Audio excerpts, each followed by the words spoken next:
bertemu kembali dengan channel kita Simpul Rimba yang bercerita tentang perjalanan yang mudah-mudahan bisa memberi ilham, memberi masukan, memberi semangat, memberi semangat. Jadi dengan contoh referensi agar ketika menjalani rute yang sama bisa lebih optimal, bisa lebih menikmati keindahan tanpa terulang kekurangan-kekurangan. Dan ada gambaran medannya. Betul sekali. Kali ini saya akan bercerita. Jadi ini solo hiking ke Gunung Sagara di Garut. Jadi saya pikir setelah Cikuray, Papandayan dan Guntur selesai. Nggak taunya masih ada lagi Sagara, makanya. Yang daerah Garut? Daerah Garut. Tadinya 3 doang, nggak taunya ada 4. Oh. Nah ini yang keempat ya. Gunung ini di 2132 mdpl. Dan keindahannya dari puncaknya akan terlihat, kalau kita beruntung ya, kalau memang tidak kabut akan terlihat Telaga Bodas.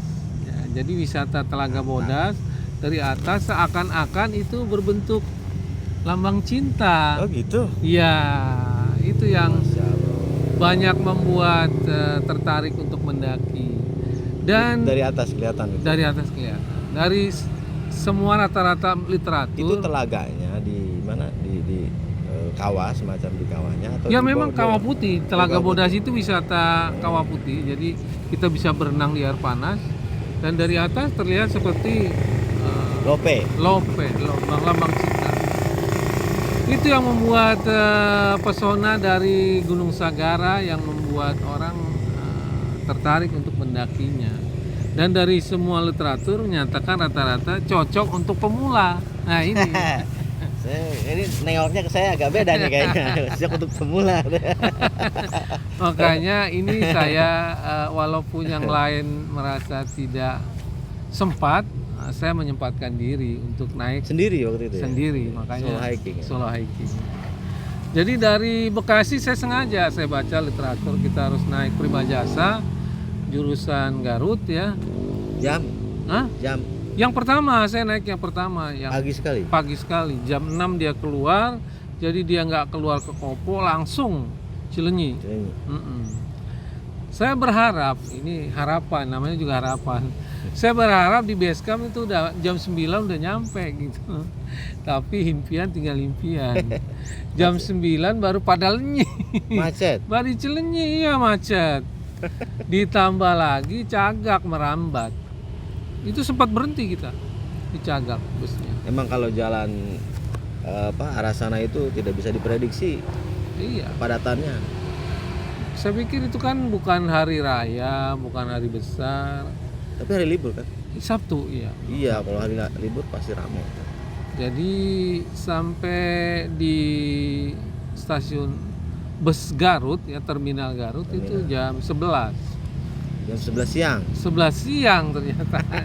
Jadi saya naik ke arah Cibatu sesuai literatur, turun di Sucinagara. Jadi ada daerah Sucinagara, saya turun setengah 12. Mau nggak mau belok langsung ke warung makan lah. Udah jam makan siang. Iya, saya makan di situ. Saya cerita mau kemana Pak? Saya sama yang punya warung. Sama yang punya warung. Mau ini Pak, Sagara naik. Nggak terlalu siang katanya gitu. Mau balik langsung kan? Iya Pak. Habis bagaimana? Saya bilang gitu kan. Oh ya hati-hati aja katanya. Nah, udahlah, saya makan selesai. Jadi setelah itu kita harus naik ojek ke base camp 25.000.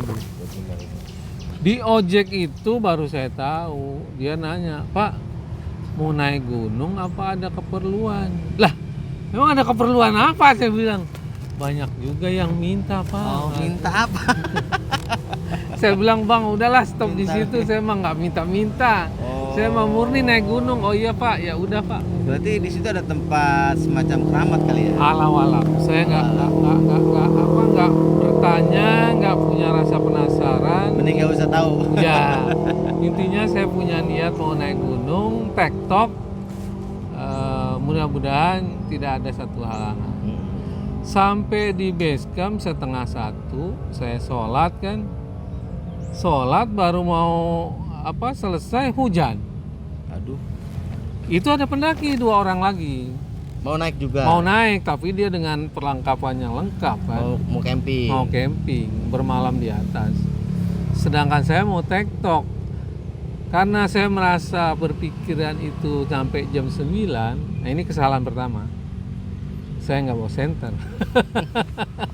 Kurang siap.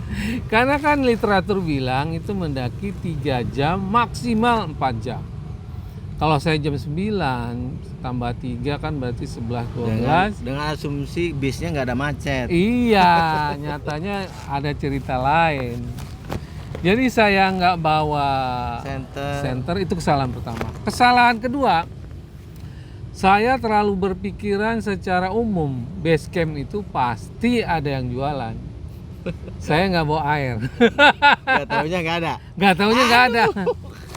Kacau. Jadi itu hujan kan, hujan berhenti 1:30. 1:30 hujan berhenti, 2 orang itu, Pak saya udah memutuskan mau berangkat nih Bapak, berangkat apa pulang? Dia bilang gitu kan. Cuman kan udah di situ ya, udah di base camp, punya niat mendaki, masa saya Tinggal pulang? naik. Iya tinggal naik. Tapi pertanyaannya itu air gimana? Nah ini, saya ke pendaftaran, Pak ada nggak air? Nanti di pos 1 ada mata air, kucuran. Dan di sana rata-rata yang bawa botol aqua Diisi lagi. buangnya di situ katanya gitu. Oh, buang terus diisi di situ, diisi pakai air Iya, itu. pakai air itu gitu. Oh. Oh begitu Pak, iya gitu. Terus mendaki berapa? Ya kurang lebih 3 jam. Saya hitung kan 1:30 kan, 1:30, 1:30, 1:30, 4:30 kan saya pikir. 1:30 kalau saya turun, biasanya turun tuh setengah dari mendaki kan. Berarti jam 6 saya nggak perlu senter kan, kurang lebihnya begitu. Oh gitu Pak, iya kalau mau tetap naik silakanlah secepatnya katanya gitu. Seakan-akan memberi semangat kan, ya udah saya daftar 20.000. Saya daftar, saya naik. Benar di pos 1 ada memang ada kucuran air, ada botol aqua yang tersisa, saya kocok, saya isi, saya masuk. Air saya bawa. Tapi dengan keraguan nih air bisa diminum. Tapi insya Allah steril lah, air gunung. Air gunung iya, tapi maksud mereka kalau sumber air di gunung itu maksudnya buat masak Indomie, masak nasi begitu. Kalau air minumnya ya tetap yang dari rumah gitu. Jadi saya berangkat lah. Saya tetap berangkat. Mulai dari pendakian itu perkebunan warga, baru nanti setelah pos 1 lewat baru mulai rapat, mulai sedikit-sedikit ada tanah berbatu. Sebelum pos 2 hujan. Luar biasa. Lah, Hujannya deras lagi ya? hujan dia bilang. Ya Itu saya langsung ganti jas hujan kan. Nah, itu kan speed nggak bisa ditambah kalau hujan. Jadi kita harus cepet capek ya, Pak? Kita harus menyesuaikan. Jadi ini salah satu informasi yang penting untuk Sagara. Ketika kita mendaki dalam keadaan hujan, jalur itu berubah menjadi saluran air. Jalur itu? Itu Licin amat ya? licin dan sepatu kita akan mendem kan. Jadi tenaga untuk mendakinya bertambah. Nah itu usahakan jangan musim hujan lah, Nah itu saya mau nggak mau ekstra kan. Pos 2 yang mendaki udah pada pasang tenda karena hujan kan. Pak, udah Pak, di sini aja ngopi dulu. Saya bilang waktu. Saya ngejar tektok nih gitu kan. Saya tetap jalan, tapi dengan speed yang udah nggak bisa normal lagi. Karena kan udah terhalang air, kucuran air itu udah jalur udah berubah jadi saluran air. Saya tetap pelan-pelan. Yang tadi 2 orang itu kesusul karena dia lumayan banyak ya, yang 2 orang tadi ya, pas mau berangkat. iya, Mas mau berangkat. Akhirnya saya mendahului sama pos 2. Pos 3 itu pos terakhir kan, setelah jalan kurang lebih 3 jam. Saya lihat berarti lewat kan. 3 jam belum sampai puncak. 3 jam. Ya karena hujan 3 tadi. jam kan, setengah 5, ini udah 3 jam baru pos 3. Dan itu 3 jam itu baru pos 3. iya, memang pos 3 pos terakhir. Dan itu udah deras sekali kan. Deras, dan itu sebagian tenda itu udah masang tambahan flight seat karena begitu derasnya gitu. Oh, di pos 3 pun ada. Di pos 3 camping? banyak. Memang perkempingan yang nyaman di pos 3. Karena kalau udah setelah itu ya puncak gitu kan. Nah, di situ sekali lagi ditawarkan. Di sini Pak Ari. Ditawarkan untuk, Pak di sini aja. Kita punya space dah, bermalam aja, besok bermuncak katanya gitu. Waduh, saya ngejar TikTok, saya bilang gitu. Saya tetap dengan pendirian. Walaupun sepatu udah berubah, udah basah semua. Memang jas hujan masih dipakai. Dan dari waktu pendakian kan ada peta diberi, memang dari pos 3 itu kurang lebih 35-45 menit lagi gitu. Sampai Naik ke itu, puncak ya. dari pos 3. Dari pos 3 itu memang tinggal tanjakan Ya aja. lumayan lama lah, 45 menit. 35-45 menit ya. Nah, iya lama itu Bang. Ditambah Berapa kilo itu? kilonya sih enggak sampai kilo. Nggak sampai Cuman kilo.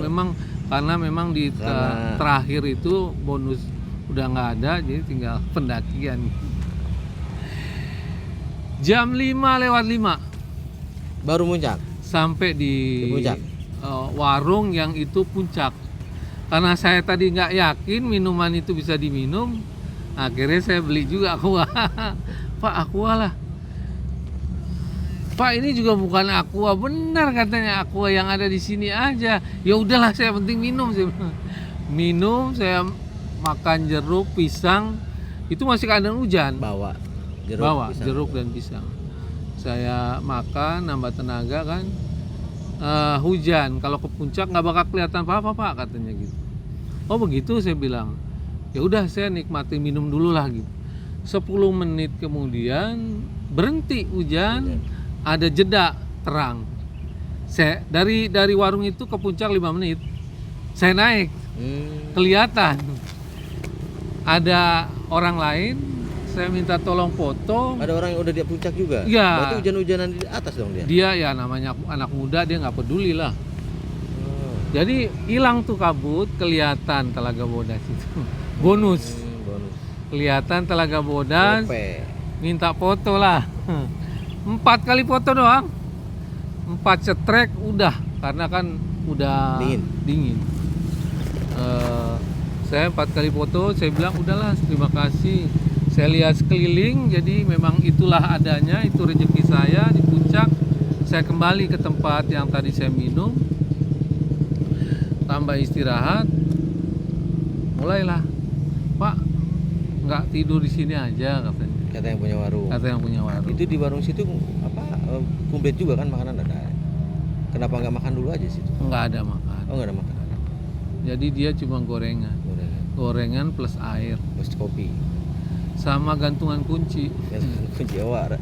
Ini apa, aksesoris. Jadi dia bilang, Pak, minum saya nggak jual katanya. Lah, terus saya mesti bagaimana bayarnya? Gantungan kunci silahkan dibeli. Jadi akhirnya saya minum nggak beli, gantungan kunci saya beli. Nah, itulah. Jadi itu cerita pendakian ke puncak. Nah, sampai di situ saya istirahat. Nah, saya harus memutuskan ini menerima tawaran si bapak untuk bermalam, besok baru turun, atau menerima tantangan udah jam 5 lewat turun pasti ke bawah. Pasti butuh penerangan. Ya. Pasti gelap kan kalau jam 5 di gunung gelap. itu? Ya, kan rimbun. Nah itu saya bilang, beri saya waktu berpikir lah, makanya saya diam. Berpikir sudah, akhirnya Ini bagian kedua. Ini bagian kedua nih. Jadi ini cerita turunnya nanti. Jadi setelah saya berpikir sekian lama, saya putuskan saya tetap turun.